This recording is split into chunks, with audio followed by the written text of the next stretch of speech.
اعوذ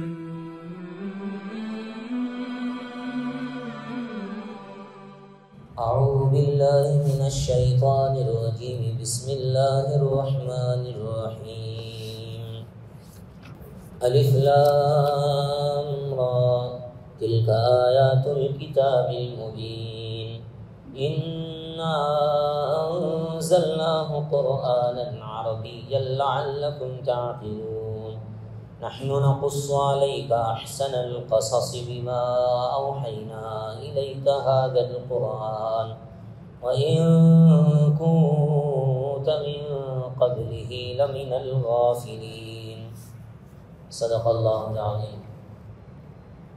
اللہ رب العزت والجلال کے نام نامی سے شروع کرتا ہوں جو بے حد مہربان نہایت رحم والا ہے۔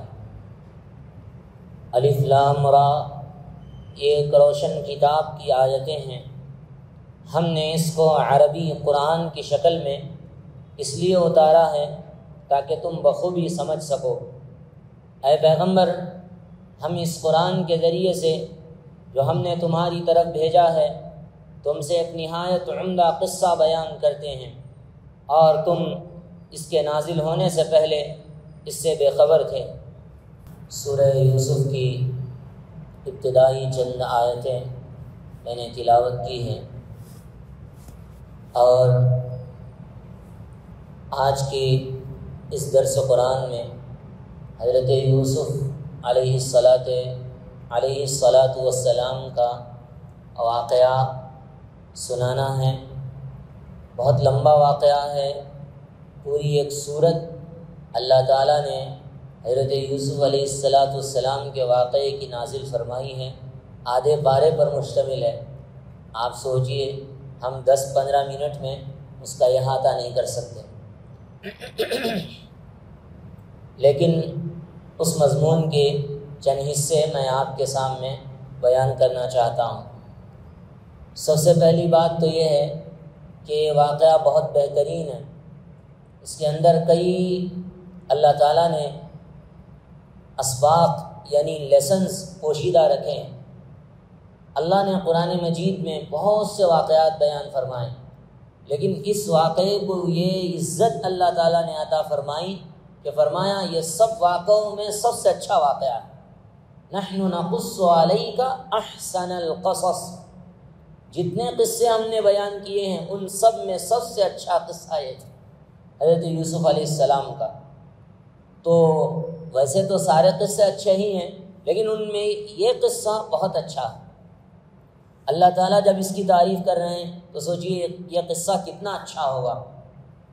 حضرت یوسف علیہ السلام بچپن کی بات ہے، ابھی کچھ شعور ہی کو پہنچے تھے، رات میں خواب دیکھ رہے ہیں کہ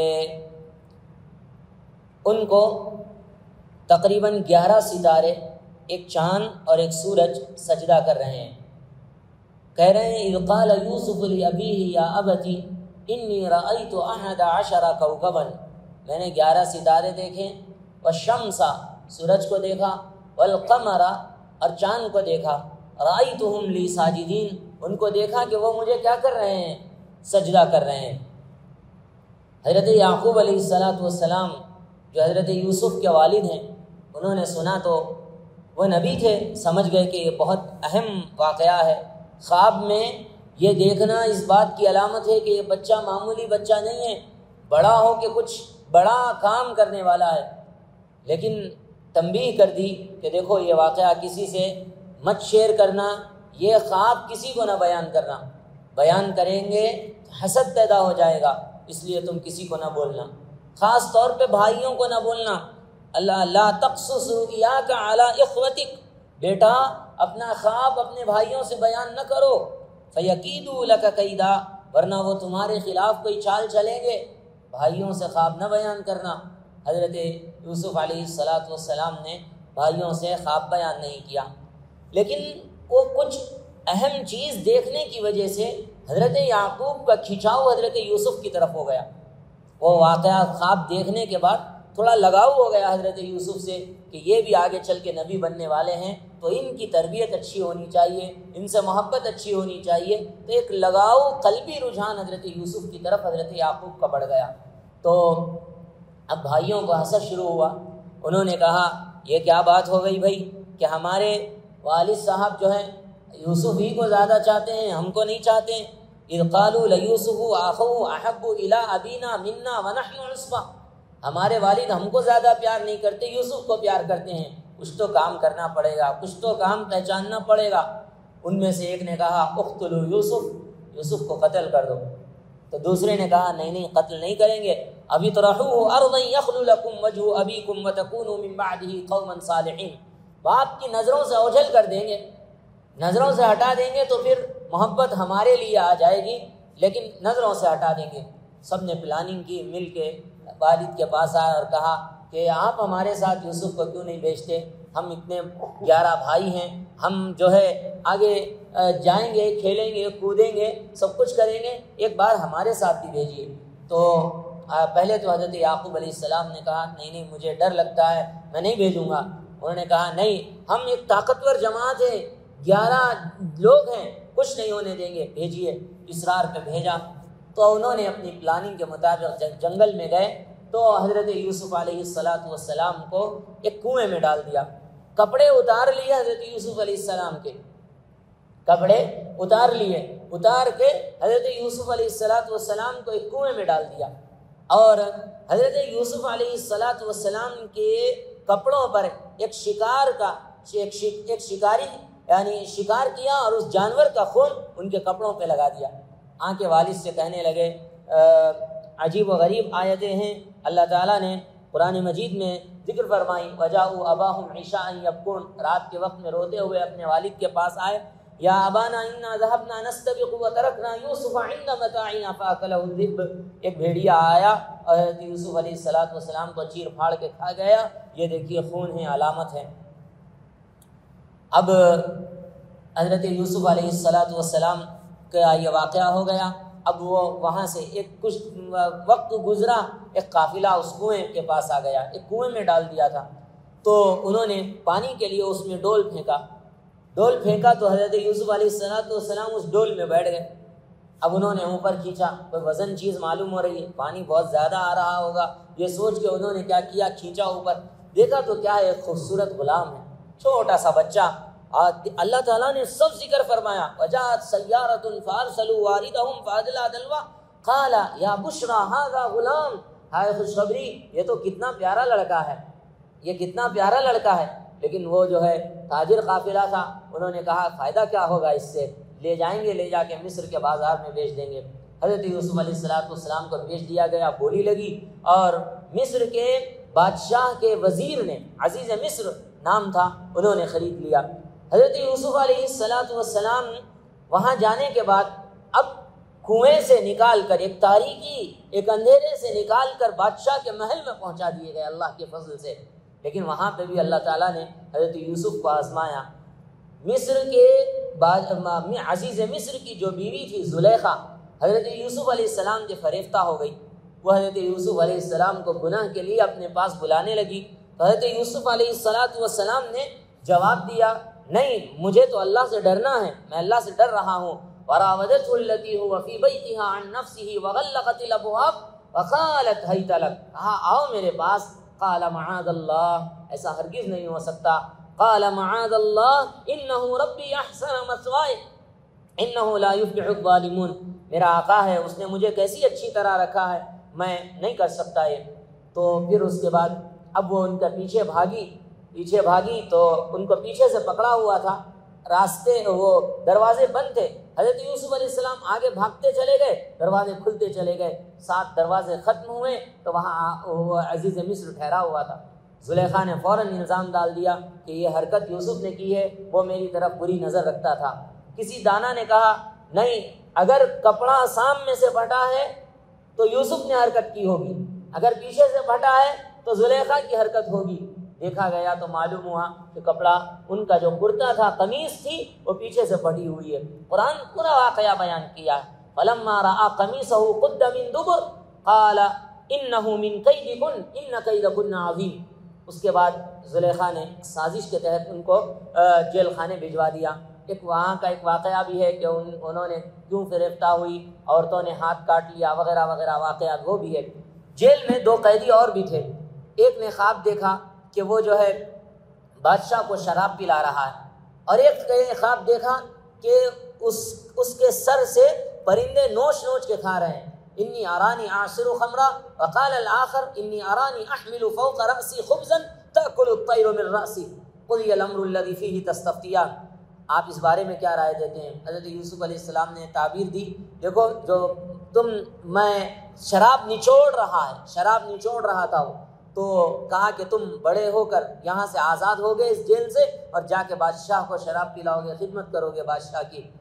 دوسرا، جس کے سر سے چڑیا نوچ کے کھا رہی تھی، تم کو اس جرم کی وجہ سے تمہیں پھانسی کی سزا دی جائے گی. ویسے ہی ہوا جیسا ہونا حضرت یوسف علیہ السلام نے تعبیر دی تھی، بالکل ویسے ہی ہوا.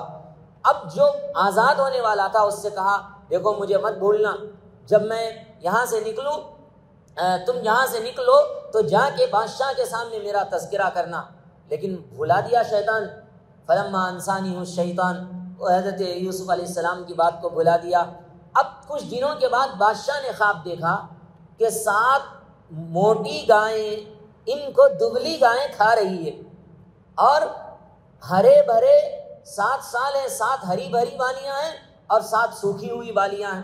وقال الملك انی ارى 7 بقرات سمان یأکلهن 7 عجاف و7 سنبلات خضر واخر یابسات یا ایها الملأ افتونی فی رؤیایا ان کنتم للرؤیا تعبرون. عجیب و غریب قصہ ہے. اللہ نے لفظ لفظ بیان فرمایا، لفظ ایک لفظ نہیں. میں جتنی ابھی تک گفتگو کیا ہوں پوری قرآنی آیات ہیں، ہر ایک لفظ کی قرآن کی آیت کی تلاوت کی جا سکتی ہے. لفظ بیان فرمایا اللہ پاک نے. تو حضرت یوسف علیہ السلام وہاں پہ کوئی تعبیر بتانے والا نہیں تھا.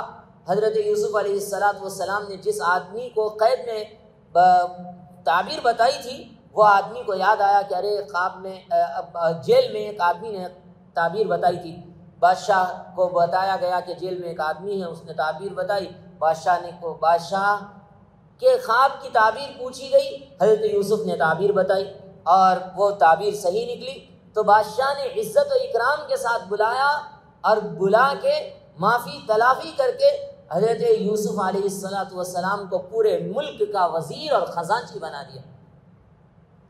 خزانچی جانتے ہو، مالیہ، وزیر مالیہ حضرت یوسف علیہ السلام کو بنا دیا. اس زمانے میں قحط تھا، قحط کی وجہ سے لوگوں کو غلہ تول کے دیا جا رہا تھا. کنعان سے حضرت یوسف علیہ السلام کے بھائی بھی آئے ہوئے تھے غلہ لینے کے لیے. حضرت یوسف علیہ السلام اپنی فراست کی نظر سے سمجھ گئے کہ یہی ہے میرے بھائی جنہوں نے مجھے کنویں میں ڈالا تھا. اور بھی واقعہ ہے اس میں، بنیامین کا قصہ ہے. ان کو روک لیا، پھر اپنے ساتھ ایک کرتا بھیجا. وہ کرتے کی خوشبو سے حضرت یعقوب علیہ السلام کی بینائی لوٹ آئی. ان کے غم میں وہ رو رہے تھے، بہت لمبا عرصہ روئے، اتنا روئے حضرت یعقوب کہ آنکھ کی بینائی چلی گئی حضرت یعقوب علیہ السلام کی. جب خوشبو سے محسوس کر لیا کہ میرے اپنا کپڑا بھیجا تھا کرتا، جاؤ اس کو ساتھ میں لے جاؤ، لیکن وہ خوشبو سے محسوس کر لیا تھا کہ حضرت یعقوب علیہ السلام نے کہ میرے بیٹے کا کرتا ہے یہ. الغرض وہ پورا واقعہ ہوا. واقعہ ہونے کے بعد حضرت یوسف علیہ السلام نے کہا تھا تمہارا ایک بھائی تھا یوسف، تم لوگوں نے اس کو کنویں میں ڈال دیا تھا. بھائی شرمندہ ہو گئے، سب شرمندہ ہو گئے. لیکن اس کے بعد حضرت یوسف علیہ السلام نے ان کو معاف کر دیا. کہا کہ جاؤ اپنے والدین کو لے آؤ. حضرت یعقوب علیہ السلام اور اسی طرح حضرت بنیامین ان کی والدہ پورے کے پورے آئے. اور آنے کے بعد وہاں پر اس وقت کی شریعت میں سجدہ کرنا سجدہ تعظیمی جائز تھا. والد نے، والدہ نے اور پورے 11 بھائیوں نے مل کے حضرت یوسف علیہ السلام کو سجدہ کیا. یہ وہ خواب جو حضرت یوسف علیہ السلام نے بچپن میں دیکھا تھا اس کی یہاں پہ تکمیل ہوئی. کہا تھا نا انی رأیت 11 کوکبا، 11 ستارے، 11 بھائی تھے. والشمس، یہ سورج سے ان کے والد مراد تھے، والقمر سے ان کی والدہ مراد تھی. یہ سب حضرت یوسف علیہ السلام کو اس وقت میں انہوں نے سجدہ کیا. اب یہاں اس واقعے کے نتائج پہ آئیے. بھائیوں نے حسد کیا، حسد کا کوئی صلہ نہیں ملا. اللہ نے عزتوں سے مالا مال کر دیا. حسد سے فائدہ نہیں ہوتا. جس سے حسد کیا جاتا ہے اللہ پاک اس کو عزتوں سے مالا مال کرتے ہیں. حسد چھوڑیے، حسد اچھی چیز نہیں ہے. کسی کو مال ملا ہے دعا کریے اللہ اس کو بھی دے مجھے بھی دے. یہ مت کہیے کہ اللہ اس کے مال میں کمی کر دے، کیا دن بدن ترقی کر رہا پتہ نہیں کہاں سے حرام کا کھا کے لا کے جما رہا. ایسا نہیں. اللہ نے اس کو دی ہے ترقی، آپ بھی ترقی کیجئے، دعا کیجئے اللہ سے. حسد آدمی کو فائدہ نہیں دیتا. دیکھیے تاریکی کے گہرے کنویں سے نکال کے اللہ نے عزتوں کے تاج پہ، تخت پہ بٹھایا، وہاں امتحان لیا. پاک دامنی حضرت یوسف نے نہیں چھوڑی. اللہ نے عزتوں سے مالا مال کر دیا. چند سال قید میں رہے، وہاں پر بھی تبلیغ نہیں چھوڑی، وہاں پر بھی اللہ کا نام لے کر نبوت قید خانے میں حضرت یوسف کو ملی. اور واتبعت ملت آبائی ابراہیم و اسحاق ما كان لنا ان نشرك بالله، وہاں پر واتبعت ملت آبائی ابراہیم و اسحاق و یعقوب ما كان لنا ان نشرك بالله من شيء ذلك من فضل الله علينا وعلى الناس ولكن اکثر الناس لا يشكرون. یہ نبوت پہ دلالت کرنے والی آیت ہے. یا صاحبی السجن ارباب متفرقون خیر ام اللہ الواحد القہار، یہ نبوت پہ دلالت کرنے والی آیت ہے. وہاں پہ نبی بنائے گئے، وہاں پہ تبلیغ کی قید خانے کے اندر، اللہ نے عزتوں سے مالا مال کیا. پھر بھائیوں کو شرمندگی اٹھانی پڑی. اور بھی اس واقعے کے اندر بہت اسباق ہیں، بہت اس کے اندر تعلیمات ہیں. وقت کی کمی کے باعث ہم پورے ہر چیز کو بیان تو نہیں کیا جا سکتا. الغرض پورے واقعے کا خلاصہ یہ ہے، حسد بری چیز ہے، حسد چھوڑ دیجیے، گناہ سے بچیے، اللہ عزتوں سے مالا مال کرے گا. اور اس کے ساتھ ساتھ اگر تم اچھے اقتدار میں آ گئے، اگر کسی نے تمہارے ساتھ کبھی زیادتی کی ہے اس کو معاف کر دیجیے. جس طرح حضرت یوسف نے اپنے بھائیوں کو معاف کیا تھا، ایسے ہی خود بھی بڑے بنیے. اگر کوئی غلطی پہ نادم ہو جائے، سال ہا سال کے قصے بھی ہوں، معاف کر دیجیے. اللہ پاک بڑا بہترین بدلہ دینے والا ہے. اللہ تعالی ہمیں توفیق عمل سے مالا مال فرمائیں، ان واقعات سے عبرت حاصل کرنے کی توفیق نصیب فرمائیں. آمین یا رب العالمین. وصلی اللہ تعالی علی سید المرسلین محمد و آلہ و صحبہ اجمعین برحمتک یا ارحم الراحمین والحمد للہ رب العالمین.